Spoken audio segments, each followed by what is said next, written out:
chills. Number 5. Have you heard the story of the secret NES game, Ladder to Oblivion by Shephard? The internet says there are 91 unlicensed NES games, but I know that's not true. There's one more, and I've seen it. It's real. At the end of this story, I'll show you a picture of it. By then, you'll understand why I never play it. But first, the backstory. As you probably know, when Nintendo released its Nintendo Entertainment System, or NES, in North America in 1986, it created a worldwide phenomenon. It had already sold over 2.5 million units in Japan, and the success of the system in America single-handedly revitalized the struggling video game industry. By 1990, 30% of American households owned the NES, beating the percentage that owned personal computers by 7%. Mine was one of those households. I remember my dad bringing the NES home for the first time, beaming with pride. I was in complete awe. I remember sitting in our sunken living room and playing Super Mario Bros. For hours upon hours, never sitting too close to the television for fear that my eyes would be damaged. That's what my mom said, at least. What I didn't know then was that making games for the NES was big business. Part of the reason the NES was so successful is because Nintendo actively courted third-party developers for its fledgling system, and because it possessed a near monopoly on the video game market, it was able to enforce its standards and policies with an iron fist, so much so that the United States Department of Justice actually started looking into Nintendo's business practices. When the FTC got involved, Nintendo changed some of the strict terms of its agreement. By Nintendo's count, there are 671 licensed games for the NES. That list grows to 677 if you include the 3 Tengen games that were only temporarily licensed, plus the several others like Miracle Piano which were left off Nintendo's list. To enforce its licensing standards, Nintendo created the 10NES authentication chip. When the chip in the system detected the chip in the game pack, the game would be playable. Otherwise, no dice. As you can imagine, many companies either didn't want to pay the licensing fee or were rejected as officially licensed partners by Nintendo based on the quality of their games. Hence the 91 unlicensed games. You can see the list of them here. To skirt the protection of the 10NES chip, some companies configured their hardware to create a several millisecond voltage spike that short-circuited the authentication chip for just a moment and allowed the game to be played. Interesting stuff, right? I thought so, and so did my dad. He worked for Nintendo in their development and licensing department during the late 80s and early 90s and got to experience all of it as it happened. But the story of Ladder to Oblivion does not begin with my dad, it begins with Rob, the founder and original president of LTO LLC, and his idea for a new video game. Rob was in his senior year at West Lafayette High School in Indiana when Mario Bros. Was released for the NES. Like thousands of other kids around the country, he became obsessed pretty quickly. When Rob graduated, he decided to attend Purdue University to study computer science. He wanted to make video games. Purdue's computer science department moved into a newly renovated building in the fall of 1985, and Rob took full advantage of it when he started college the next year. 4 years later, he graduated at the top of his class with honors. My dad told me Rob was one of the smartest people he'd ever met. Even so, Rob dealt with some personal demons. His mother raised him alone after his father was murdered in a home invasion when he was young. His mother was home when it happened, but her life was spared. The resulting trauma sent her careening through years of alcoholism and depression.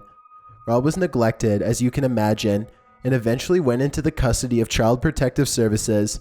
He acted out at first, but eventually rose above the shitty hand he'd been dealt.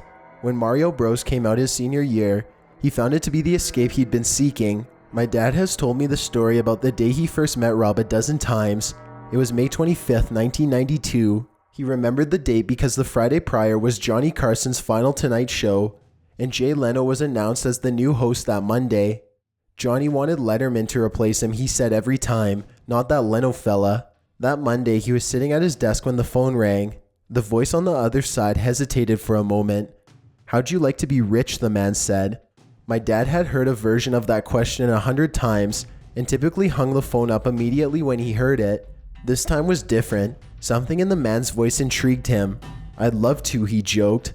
"Do you have a secret to winning the lottery?" The man didn't laugh. "I've got something much better," he said. "And what's that?" my dad shot back. "A new type of game, one the world has never seen before." I'm listening, my dad continued. Rob introduced himself as the president of LTO LLC, a game company. At the time, my dad had no idea Rob was the only member. Rob went on to describe the game he was working on. It was a platform game where the main character moved across the screen from left to right, collected items and power-ups, and fought enemies. At the end of each level, there'd be a boss, with an ultimate boss at the end of the game. My dad explained that Nintendo already had a game like that. It was called Mario Brothers. My dad said Rob told him the differences were in the details.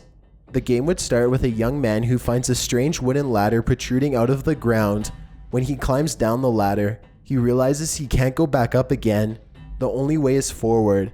At the end of each level, the young man must fight a demon who appears in the form of someone from his past.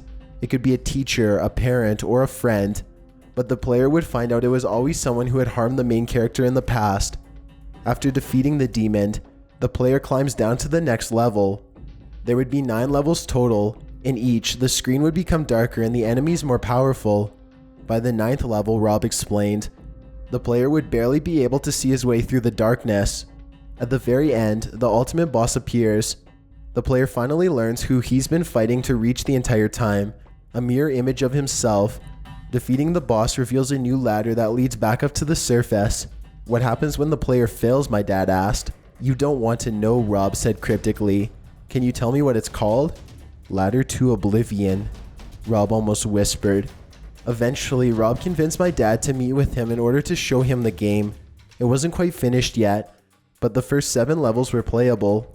I was mesmerized, my dad told me. The game made me feel like no other game had before. The bosses at the end of the levels, I started seeing them as the people in my life who had wronged me. A teacher in 4th grade, who humiliated me in front of the class, an old high school friend that had stolen my girlfriend. It almost felt like that game changed depending on who was playing it. When my dad brought the game to Nintendo, they refused to approve LTO LLC as an officially licensed developer. Nintendo had very strict rules about the type of content that their partners could include in their games. No nudity, no gore, no cursing, and no religious symbols, among others. Ladder to Oblivion's theme and content didn't fall under the recognized restrictions, but it was rejected anyway. It's too dark was the only explanation given. Rob was crushed, my dad said. Understandably so. He'd worked on Ladder to Oblivion for the better part of 3 years. My dad told me the day of the final rejection was the last time he'd ever spoken to Rob. He never saw him again. I begged him several times to try and get in touch with Rob. Maybe he still had a copy of the game and we could play it together. Maybe, he'd say, averting his eyes. I'll see if I can dig up his number. I believed my dad all these years. For all I knew, the story of Ladder to Oblivion, the NES game that never was, ended the day my dad said it did.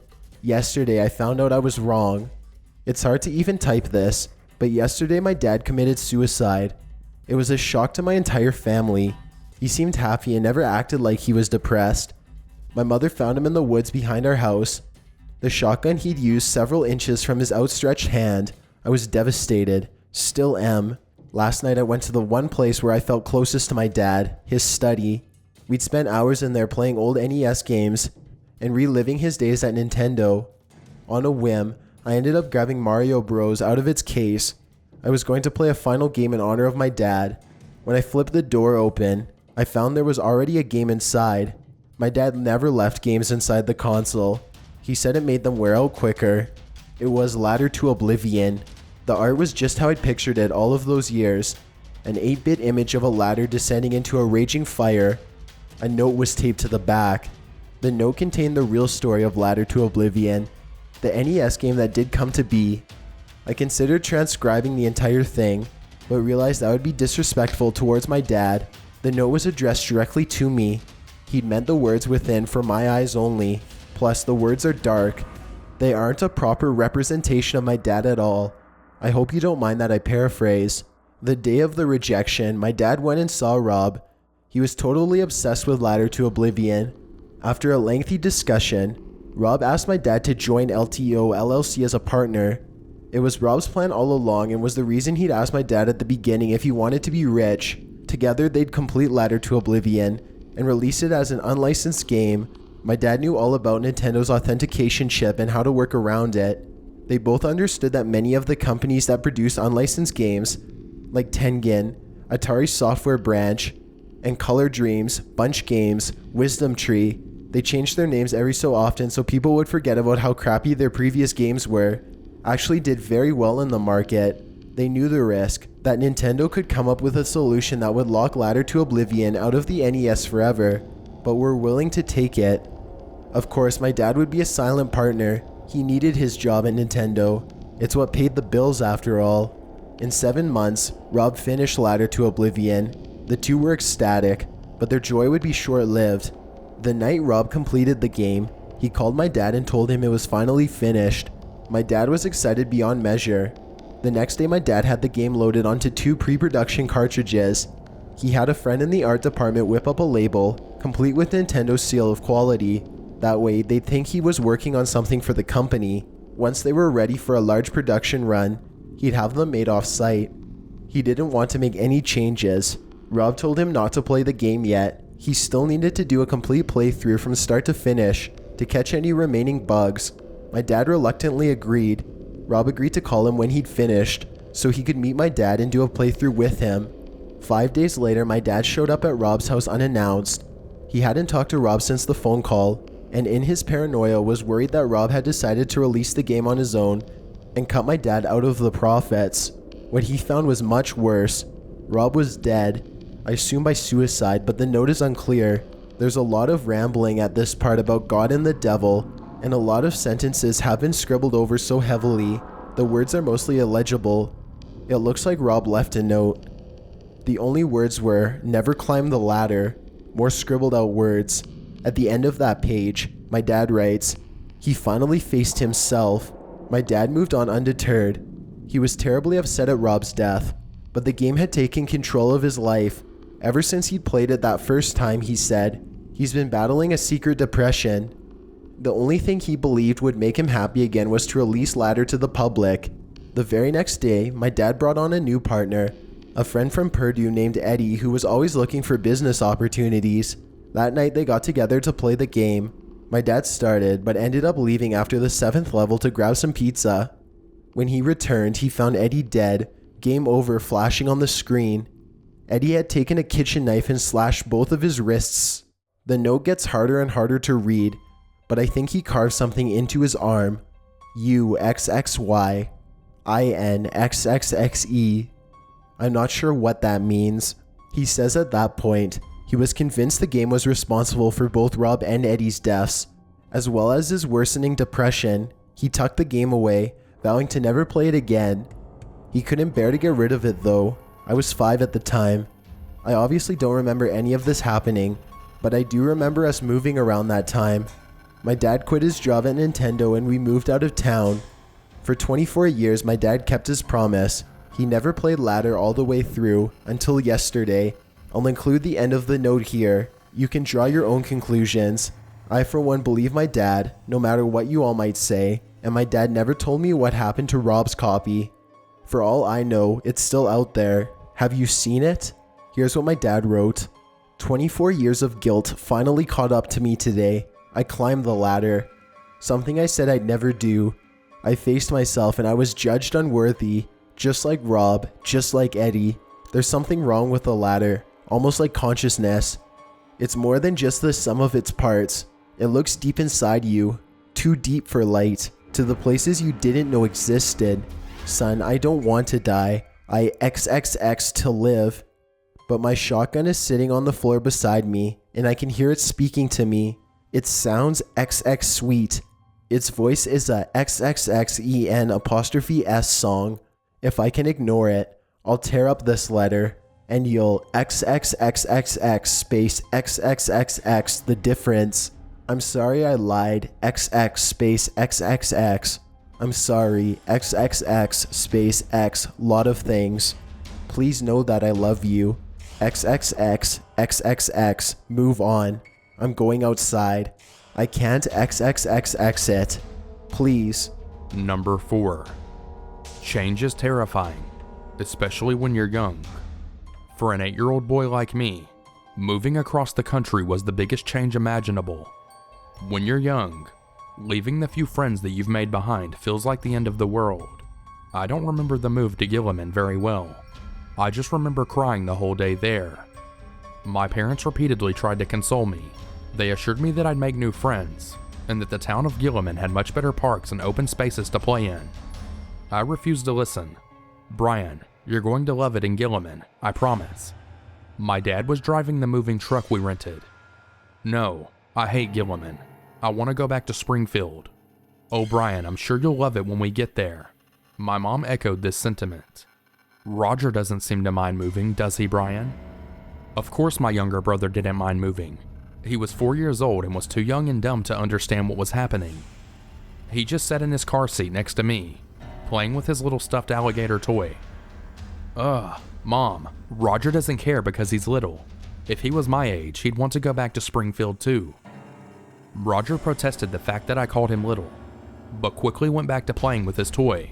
I continued to cry and moan for as much of the drive as I could. The drive from Springfield to Gilliman is around 13 hours, so we didn't arrive until it was almost midnight. Another moving truck had already dropped off our beds and moved them inside so we could go to sleep when we arrived.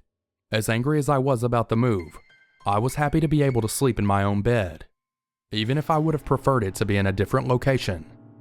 I went to bed full of resentment and sadness, directed at my parents, of course. Knowing what I know now, I'd wish I'd appreciated them more. They tried so hard to make me happy. I wish I had been nicer to them and complained less about the move. I wish I'd been a better son while I still had the chance. When I think about the fall we moved to Gilliman, I think of what could have been different. That horrible game ruined everything. Sorry, I'm getting ahead of myself. I grew up in the 90s. The year we moved was in 1995, and like every other 8-year-old, I was infatuated with my Super Nintendo Entertainment System, which we called an SNES, as I'm sure everyone knows. I plugged more time into that gaming system than I'm proud to admit. It was truly my prized possession. When I woke up, the first thing I noticed was the game cartridge that was plugged into the SNES across from my bed. For those of you that remember the Super Nintendo, you might remember that almost every game cartridge was exactly the same. They were all plastic slate gray cartridges with black or white stickers on the front. But this one wasn't. It was bright blue and had a bright red sticker on the front. I didn't recognize it. I'd never seen anything like it before. I was ecstatic to say the least. I figured that my parents must have gotten me this game to make me feel better about the move. My reservations about the new house faded away the second I saw the game cartridge. Before I could turn on the SNES, my mom called me from downstairs. Brian, come get breakfast. Reluctantly, I pulled myself away from the console and wandered into the new kitchen. It was far nicer than the one I had grown up with in Springfield. My mother was standing at the stove flipping eggs. My father sat at the table buttering a slice of toast. Roger was planted firmly in his high chair, clutching his alligator toy close to his chest and spooning oatmeal into his mouth. Good morning, Brian. Did you find the present Dad and I got you? A smile filled my face. You mean the new game? I take it you found it then. Yes, thank you. It's awesome. My dad ruffled my hair and motioned me to sit at the breakfast table. I'm glad you like it, Bri. I got it from my new job. I figured you'd enjoy it more than I would. My dad winked. He had recently accepted a job as a programmer at a technology company named Kalavaki Electronics. His recent employment had been the reason for our move, so I was certainly happy I was benefiting from it. Although I was itching to play my new game, my parents made me stay at the table until I'd eaten several pancakes and a plate of eggs. When I had a chance, I snuck up back to my room to play the SNES. Up until this point, I hadn't actually had a chance to look closely at the game cartridge. As I said, it had bright coloring, but otherwise it looked like a standard game cartridge. The sticker on the front was red with bright yellow letters. It read, Worryland. An upbeat 8-bit tune began pouring out of the speakers. Imagine the music from the original Mega Man games. As it beeped and booped, the game shifted into a credit sequence that read, Kalavaki Electronic Company. Software like you've never seen before. Like every other 8-year-old boy, the thought of playing a new video game was overwhelmingly exciting. The excitement was cut short when a small set of white letters appeared in the top left corner of the screen. You have no worries.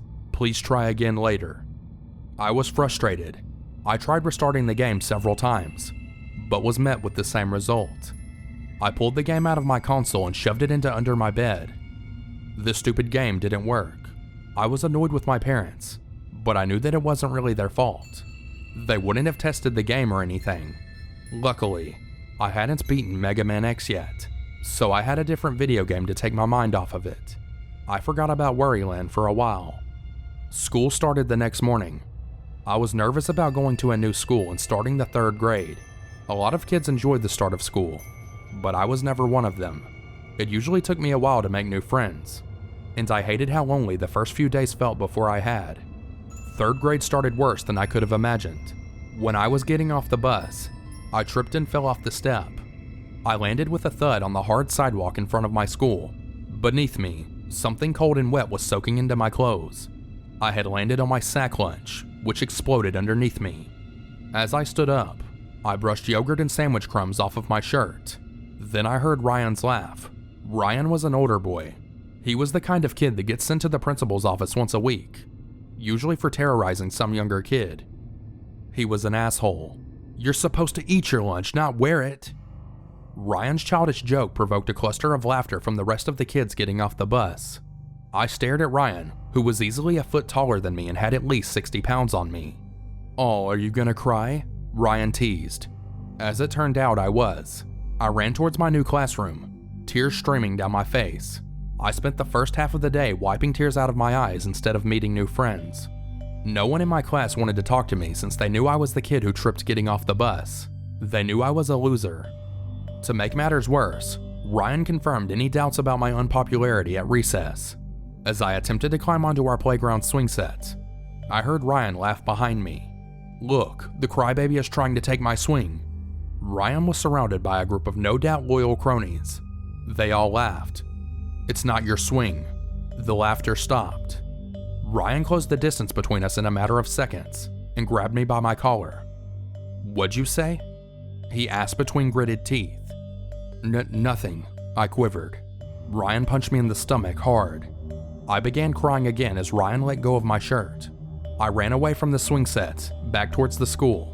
For the rest of the day, I hid in the back of the classroom, alternating between crying and trying to look busy. I hated my new school. I hated Ryan. Everything was ruined. When I got home, there was no one there to greet me. My dad was at work, and my mom and Roger were nowhere to be found. There was a note on the fridge. "Brian, I've run to the store to get groceries. Please do your homework while I'm gone. Mom." The frustration and sadness I'd been building through the day remained. I retreated to my room still crying. When I walked inside, I saw the edge of something blue peeking out from underneath my bed. It was my new game. It was Worryland. The game didn't work the day before, but I felt the need to try it again. Almost without thinking, I removed Mega Man X from the SNES, and I plugged in Worryland. The same title screen appeared as the last time, and 8-bit music poured through the speakers. But this time, instead of seeing the white text telling me I was worry-free, I heard a voice from my TV speakers. It was a soothing female voice. "What worries you, child?" The TV screen remained black. I didn't say anything. "Brian, you have to tell me what's wrong." The game had said my name. I was awestruck with the technology. Clearly this game was going to be better than I had originally thought. I looked for some cue of what I should do. Hesitantly, I tried answering the game. I had a bad day at school. There was this bully named Ryan. He hit me." Those were all the words I could muster. The game's screen slowly changed. It became a small pixelated school building. I could tell it was a school because I could see a school bus through the glass doors on one side of the screen. On the left side there was a little character.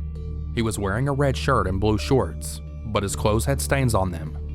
After a moment, I realized I was wearing a red shirt and blue shorts. They were stained from when I had fallen on top of my lunch. The little character in the game was supposed to be me. The only difference was that this character had something in his hands. It was the little ray gun from the front game cartridge. I pressed the directional buttons on the controller, and the character moved accordingly. I navigated the little pixelated version of me through the school. After a moment, I came upon 2 pixelated children. They had speech bubbles over their heads, and their crudely animated mouths were flapping open and closed. The speech bubbles read, Look at the crybaby. Nice shirt, loser. Reading the text brought back my frustrations. I pushed the X button on my controller, hoping something would happen. It did. The little ray gun that my character was holding fired. It didn't make a noise like a ray gun. It sounded more like a real gunshot. A cartoonish laser blast pierced through the kids.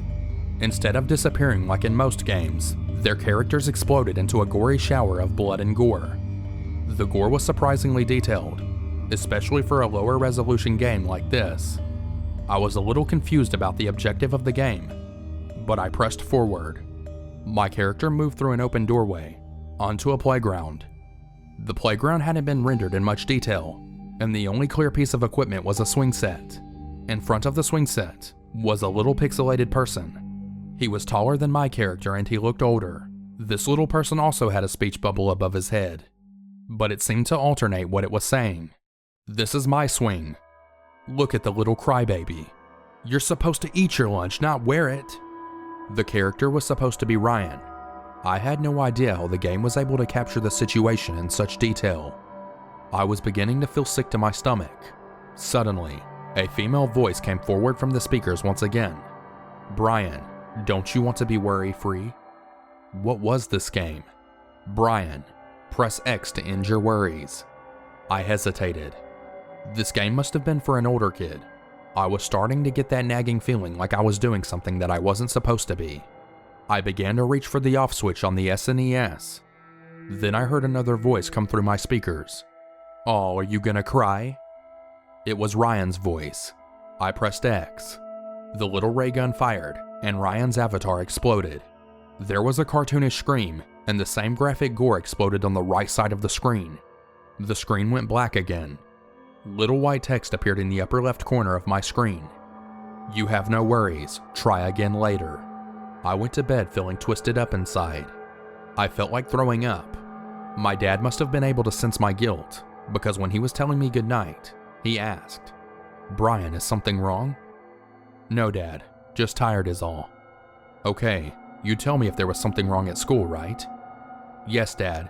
Okay, good night, Brian. Good night, Dad. I didn't see Ryan on the bus the next day. I didn't see any of his friends either. In fact, I never saw Ryan or his friends again. For years I didn't know what happened to them, but I always felt like it was my fault. I always felt guilty. A couple of years later, I looked up Ryan's last name from our old school directory. I was trying to find out whether he had moved or had been taken out of school for some reason. I figured that his sudden disappearance was strangely coincidental. All I found was a news article, dated September 1996, almost a full year after I moved. Bodies finally found in missing persons case, September 16th, 1996. After a year of waiting, the bodies of Ryan Ruby, Sam McCarlott, and Ashton Freeber have finally been recovered. The three boys disappeared from their homes on August 26th of last year. There had been no leads as to their whereabouts. All three had a previous history of delinquency and behavior issues, so it was expected that they ran away from home. However, Sheriff Lopez has stated that three bodies were found near the edge of Gilliman Reservoir several days ago. They were identified by their school IDs, which were found in their pockets. Sam McCarlott and Ashton Freeber were both found fully intact, save for minor cuts and bruises. Ryan Ruvy's body was found severely mutilated and dismembered. All three appear to have been shot in the head. The investigation into their disappearance has been reopened. All three families have declined to comment at this time. August 26th was the first day of school. That was the day I played Worryland for the first time. After that, I could barely bring myself to look at it, let alone play it again. I buried it underneath my bed and quickly pushed it out of my mind. I wish I could say that was the only time that someone played Worryland, but that isn't the case. My mom was out of town at the time, so my dad was the only one in charge at our house. My dad was a good man, but wasn't an expert when it came to child rearing. He wasn't as patient with Roger or I as my mom was. One night Roger and I were acting particularly unruly. Roger had refused to eat all of his dinner. Dad made spinach, which was something Roger particularly hated.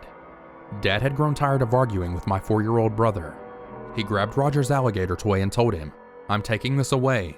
You can have it back when you eat your dinner." Roger, being only 4 years old, didn't fully understand why his favorite toy was being confiscated. He immediately burst into tears, and the second my dad turned around, fled the room. The phone began ringing, and my dad picked it up off the hook. He motioned for me to go get Roger. I followed Roger out of the kitchen and turned the corner just in time to see him reach the top of the stairs and run into my room. The only reason Roger ever went into my room was to play the SNES. He wasn't any good at it, but I think he liked the music and colors. I called after him, "Roger, you have to come eat dinner. You can't play video games right now." There was no response. I heard my door slam shut and lock. "Come on, Raj, just eat your dinner and I'm sure Dad will give you back your alligator." As I approached the door, I heard a familiar 8-bit theme begin playing. I struggled to place exactly what the music was as I fumbled with the locked doorknob. Then I heard a voice. "What worries you, child?" In a panic, I began pulling at the door.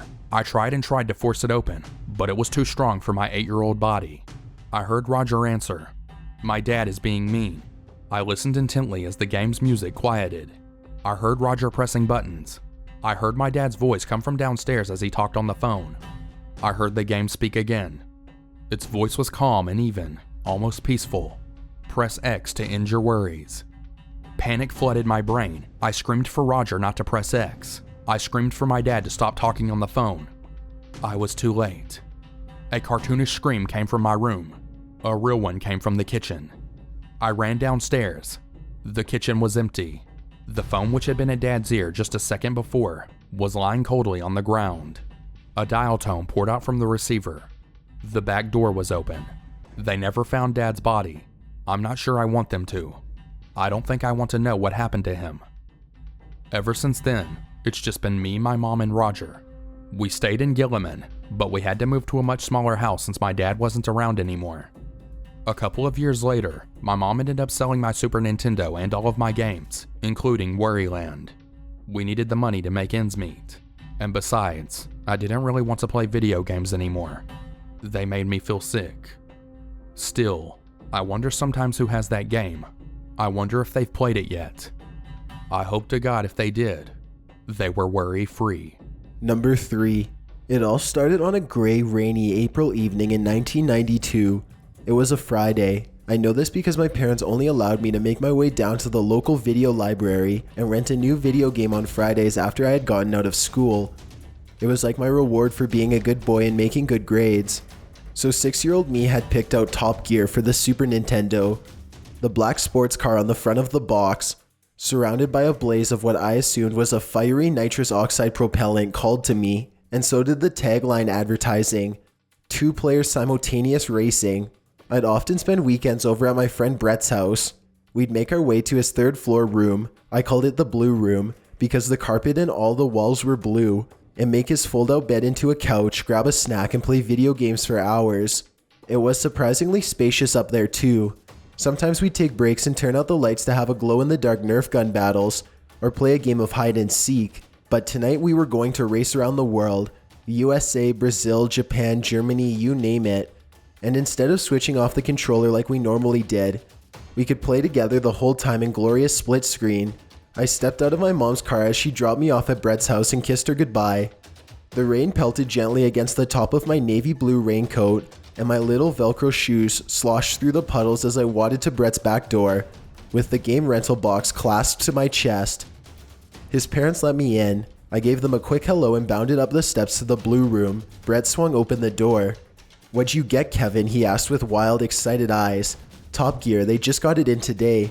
This was the last copy. It's a racing game, 2 players. Cool, let's pop it in."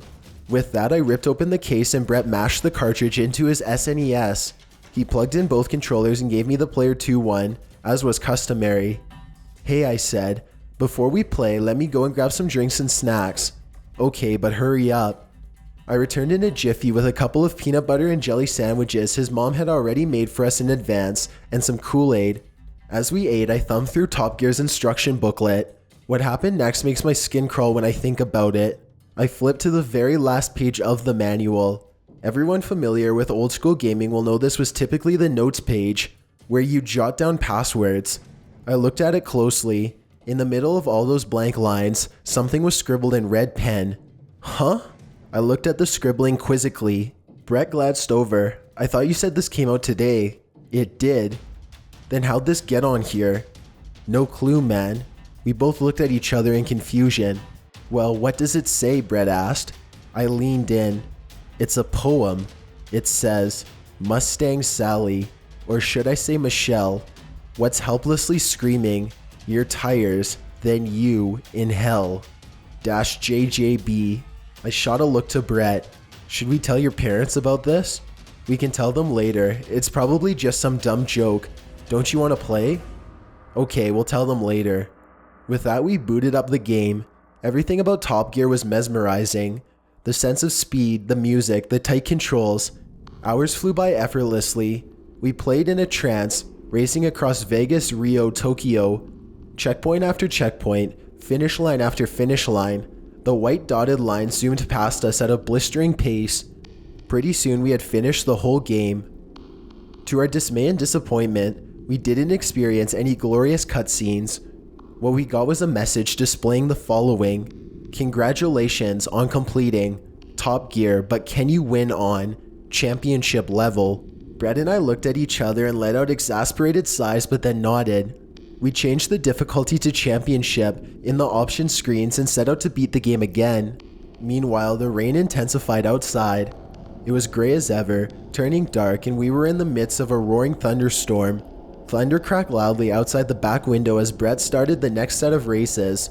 We did well on the North America, South America, and Japan courses, but we kept getting stuck on Germany. Goddamn Germany. There was one track in particular in Germany called Dark Forest, where we'd accidentally run through the pit stop area, bogging us down and allowing the other cars to pass us. Every time we failed the race, we were told to try again and given the level password, Wreckage. After a few times of retrying this level, we finally beat it, or so I thought. I came in first place and Brett finished second, but when the post-race results screen came up, it showed me in second place and Brett in third place. Who was in first place? JJB. I looked to Brett. What the heck? I know you came in first, man. You were right ahead of me. I saw you pass the finish line. Yeah, weird. I pushed a button to advance to the next screen and the game froze totally. The music kept looping, but we were stuck on the results screen. I was used to NES games messing up, but errors like this were fairly uncommon on the Super Nintendo. Brett reset his system and I reminded him of the password. He entered WRECKAGE and pressed start. Just as he did, a female scream came blaring out of his television speakers. I looked at Brett. Puzzlement filled his face and he shrugged. At the same time, I think we both figured it was some kind of strange password confirmation sound effect. We continued playing, 3 laps down, then 4. Okay, now the final lap. About 1/4 of the way to the finish line, the game began flickering back and forth very rapidly between the main game and what looked like a pixelated headshot photo of a pretty blonde woman. She could have been a model. The pulsing intensified to a point that it distracted me and Brett from the game, and we both hit lampposts. But at this point, we didn't even care about winning anymore. We were so curious and weirded out that we both set our controllers down and got right up to the TV screen to examine what was going on. The game music ceased, and in its place was a weird deep droning sound. The woman's image continued to flicker, the droning got louder, and slowly the photo of the woman's face began to split into pieces and get pulled apart to every corner of the screen. At this point, I was genuinely scared and told Brett that I was going to tell his mom what was going on. He nodded in agreement. Just as we began to walk away, we heard a high-pitched squeal following by a sickening crash, and then the power went out. Brett and I walked over to his window, though it was now pitch black outside, and there was a thick veil of rain. A streak of lightning illuminated the sky long enough for us to make out a red Mustang completely wrapped around a telephone pole. We stayed up there and watched out his window for the next 30 minutes or so. Cops, firefighters, and an ambulance arrived. When the body was recovered and placed onto a stretcher, I peered down and squinted to make out what I was seeing. All I saw was a mess of blonde hair and red chunky flesh, where a face should have been. Later that night, the power came back on. Brett and I were both downstairs getting something to eat when we walked past the living room, where his parents were watching the local news. A reporter appeared. Late tonight on Jubin Road, 21-year-old Michelle Wilkinson was on her way home from her boyfriend's house when her car's tires lost their grip on the road. Forensic detectives say that the former prom queen and local model was unsuccessful in regaining control of her car and collided head-on with a telephone pole. Medical teams were dispatched but were unsuccessful in saving the young woman's life. She was pronounced dead on the scene. Weather conditions and speed are believed to have been factors. Our hearts go out to the Wilkinson family. We here at Channel 9 News are truly sorry to hear of this terrible, terrible tragedy. The news reporter frowned solemnly. Back to you, Lisa. Number 2. I wouldn't call myself a gamer. I don't play too many games. Or maybe I should say I don't like many games. I play a lot, but because of the sheer quantity I need to filter through, I must be frugal. I've been playing the same old Counter-Strike matches for the past 10 years. That being said, I don't get many new games. And about 2 years ago, I purchased my first Xbox 360 from Craigslist. There was nothing strange about it. No ominous air of death or any sort of shady dealing. I met a broke kid and didn't even haggle with him. He was polite, and the whole thing took place pretty quickly on his front porch. He lived in a pretty nice part of town, but probably didn't get handouts from his folks. It felt like a pretty standard trade, exactly the way you would want it to be. There was only one slight problem. The controller he gave me didn't work. I still got a pretty good deal on the console, but had to get a new one. I was in luck and got a pretty good price on a used one. There's me being frugal again. Since I saved a few bucks, I picked up a headset and a 3-month subscription to Xbox Live. Luckily, they were both also on sale. When I got the console, he included a copy of Modern Warfare 3, so I wanted to play that online. I was pretty excited to get my game on after unlocking the Thrifty achievement. I had only tried to turn the console on twice before I realized the controller was broken, so there wasn't much I could do without a new one. There were 2 profiles left on there, so I did a system restore or format, or whatever that is called. Having erased everything, I created a new profile and made an avatar that looked like me. I didn't put much effort into it though.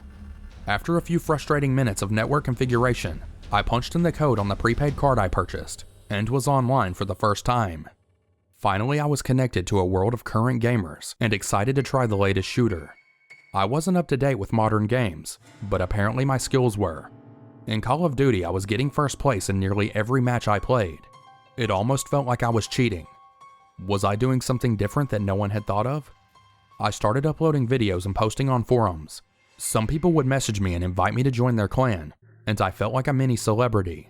One group even asked me if it would be cool to use my strategy. After 2 months, I had over 300 new friends just because I was good at a video game. It started to eat into my personal time as I turned down plans to game. I broke up with my girlfriend. I considered quitting my job and took a serious cutback on hours. To account for the loss in income, I monetized my videos and had a surprisingly large influx in cash flow. I quit my job. I made more money by playing video games than I would make in any job my resume could land.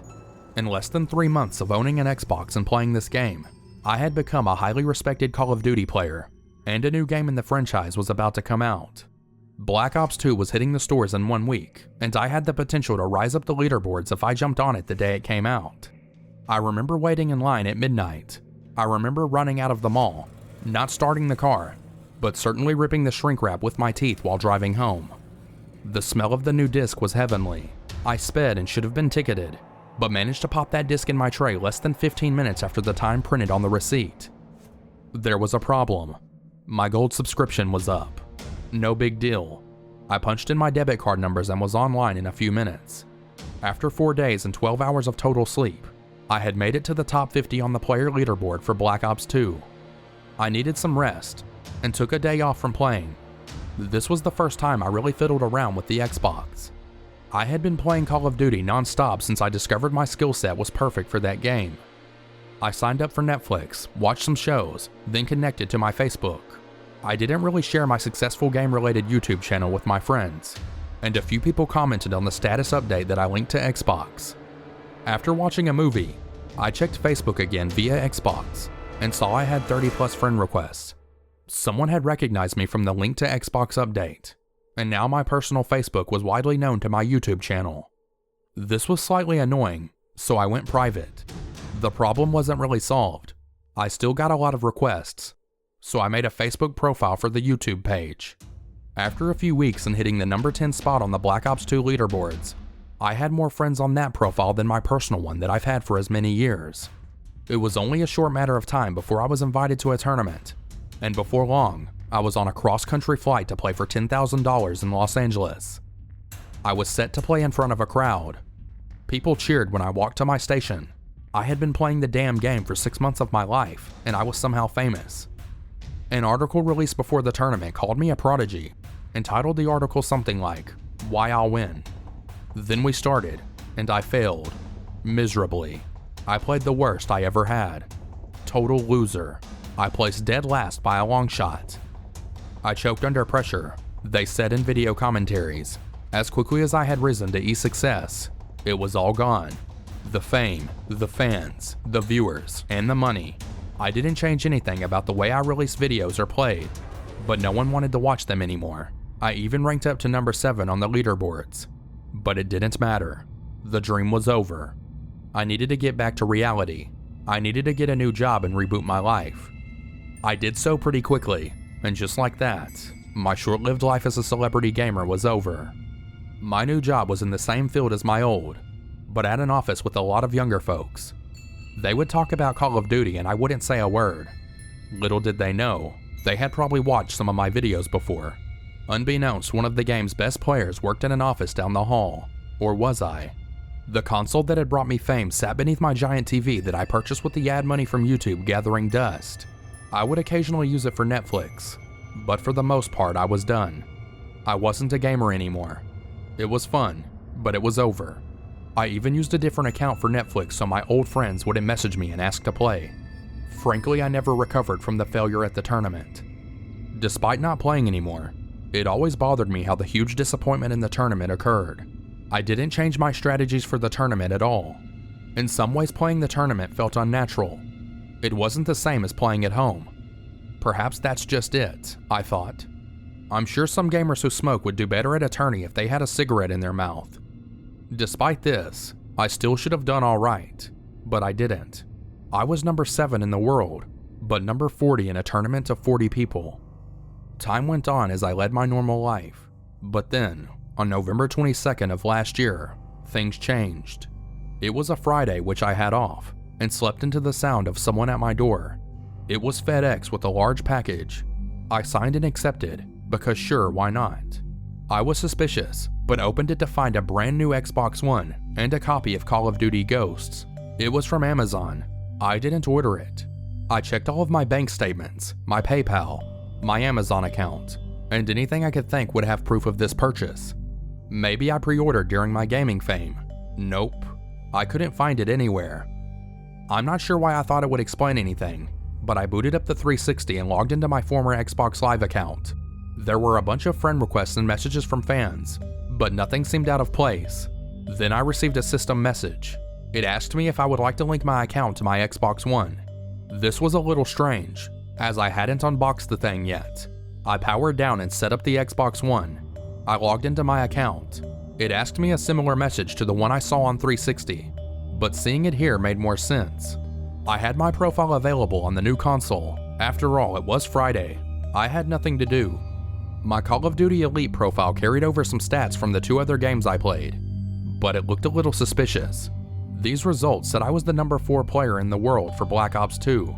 How could I have gone up the ladder while not playing for months? I checked my YouTube channel.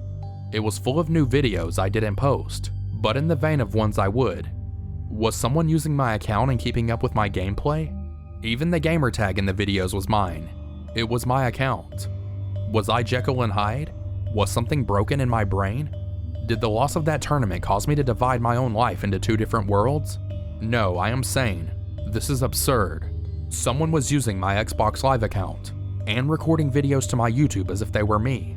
On top of that craziness, my bank account routing information had been changed. I was still getting a cut from ad revenue, but not nearly what I should have been. Some of the new videos have more views than my best ones. Not only did they take my money, they made it seem as if I was still getting some, just not much. The passwords were still the same, but my email was no longer associated with either account. I hadn't even noticed that I wasn't getting billed for Xbox Live. I guess I thought the service lapsed. However, my account was active and paid in full for the next 9 months. I contacted YouTube to discuss what happened, and they suggested I find a lawyer. This whole situation was not what I expected to get myself into after starting the day with a random new game console showing up at my door for free. I guess it wasn't free. After some investigation, I found that the ad revenue from the videos I didn't know about was put into a savings account that I also didn't know about. It was my own account, associated with the checking account I normally use. I never set it up, but it's in my name at my bank. It has more money in it than I have ever seen or made in my entire life. Every day there are deposits for thousands, sometimes over $10,000. The amounts in no way match the profit from YouTube.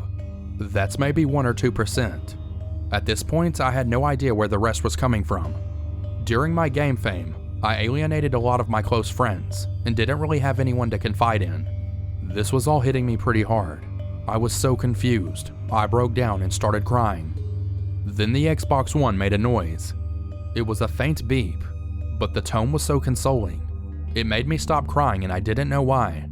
Nothing at all was making sense. I looked at the Kinect sitting in front of my TV and said to it, "Xbox, what is going on?" It didn't do anything. Part of me was actually convinced it would answer. Suddenly, a new message notification appeared on my screen. I checked to find a message with the sender field blank. It was a list of 50+ bank accounts and their web login credentials. I checked them, and they seemed to match up with the amounts in my newly discovered savings. But I still had no idea where the money was coming from. I turned my head to look at the Kinect. "Xbox, where is all this money coming from?" Again, nothing happened. But after a few moments, I received another similar message. This was a listing of other websites and login credentials. The list included brokerage websites, Bitcoin wallets, online casinos, poker sites, and even adult webcams. I logged into the accounts to see even more unaccounted for amounts in each of the respected accounts, including a 6-figure balance in one of the casinos. I felt like any minute the police were going to kick down my door, and I still wouldn't understand how. Yet again, I turned to Kinect. "Xbox, how?" I asked hesitantly. There was another brief pause and another new message. I didn't understand this one though. It was garbled machine code, and it looked like the results of opening an image with a text editor. Going through the list of websites again, I found one that was certainly the most strange. It was an accountancy firm with the same last name as me. I logged into that account and the website greeted me as the company's CEO. The inbox and outbox were both full of messages running the company. They were all signed with my name. I called the number that was listed in the site's About Us section to reach a soft-spoken young secretary. I told her I was a doctor needing to speak to the CEO about his mother. She asked his mother's name and I told her my mother's name. She told me to wait a moment and put me on hold. An incoming call notice sounded on my phone, but I ignored it. She returned to tell me he was unavailable and asked if I wanted to leave a message. I told her it was urgent and she read me his cell phone number. Rather, she read my cell phone number. I thanked her and hung up. At this point, I was convinced that I was crazy. I looked at the Kinect as I had done before for answers. Saying "Xbox, am I crazy?" After the usual wait, a message popped up as the others had, only saying no. Then what was it? Where was this secret life coming from? Who was doing this? Had this computer taken on a life of its own? It's the only thing that made sense. Grasping at my hair now, struggling for sanity, I looked into the Kinect like I was begging for mercy to whisper "Xbox, stop." None of those accounts or passwords work anymore, and all of the videos I didn't upload on my YouTube channel are gone. The money is no longer in my savings account, and the bank tells me I never had one. I think I could have been rich, but I chose and preferred to be sane. I sold that Xbox One from my porch just how I bought the first one. I hope one of you frugal gamers out there got a good deal. It was like new, and only used for one day. Before we get to number 1, if you've ever been curious as to what I look like in real life, then follow me on Instagram at DylanIsChillinYT with underscores instead of spaces. I also have a Twitter at YT_chills where I post video updates. I'd really appreciate it if you followed me, and feel free to send me a DM if you have any questions or suggestions. If you'd like to see more of these videos in the future, then hit that subscribe button because I upload a new scary video every Thursday. Number 1. So after a year of nagging from some of my gamer buddies, I caved and finally got myself one of those virtual reality headsets. I was soon about to find out that there was nothing virtual about them. At first I was indifferent towards them, but once I started using it I realized that it truly does live up to the hype. I even went ahead and got myself a swivel chair. The experience was so immersive I often forgot I was sitting on a chair in my apartment and not really soaring across the sky looking down on prehistoric animals and whatnot. Fast forward a few weeks and it became a habit of mine to come home from work and lay a bag of chips next to me and watch Netflix on it until dinner time.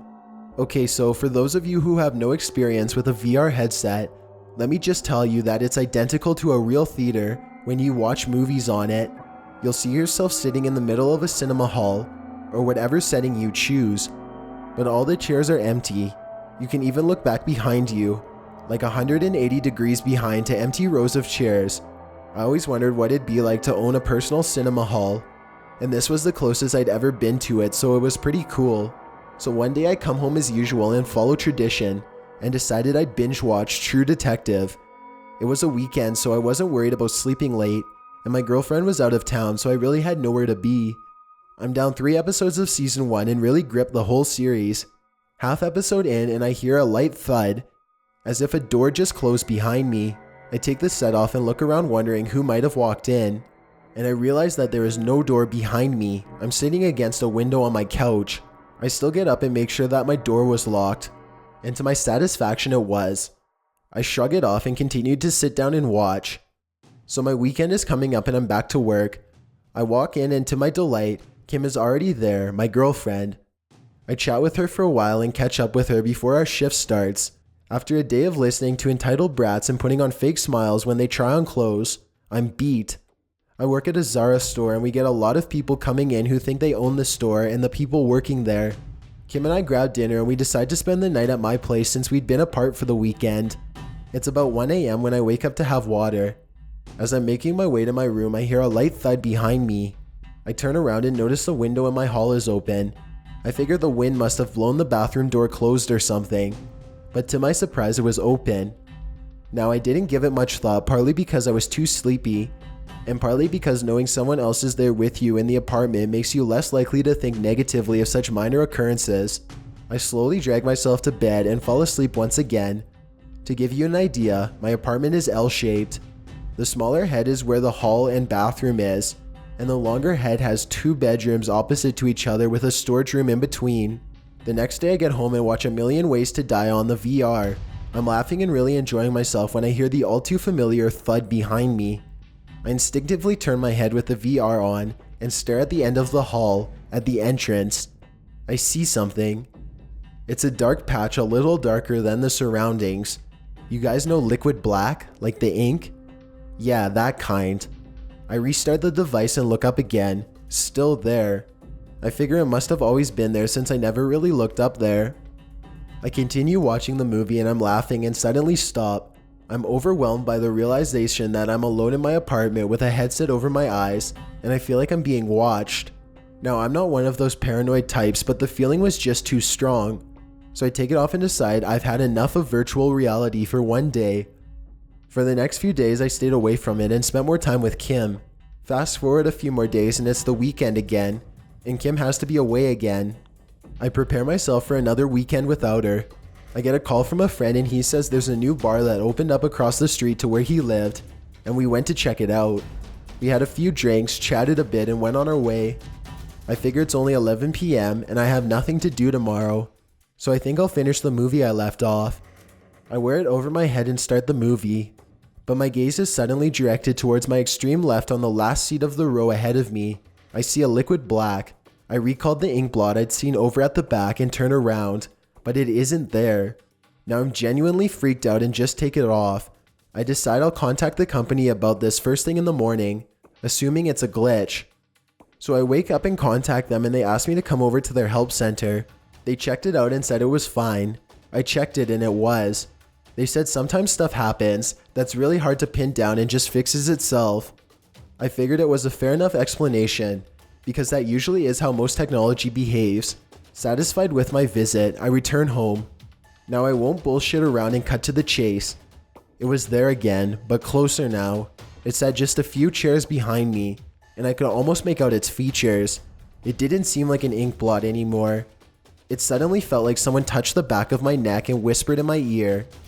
It was getting too real too soon, and I flung away the headset from my face and looked around.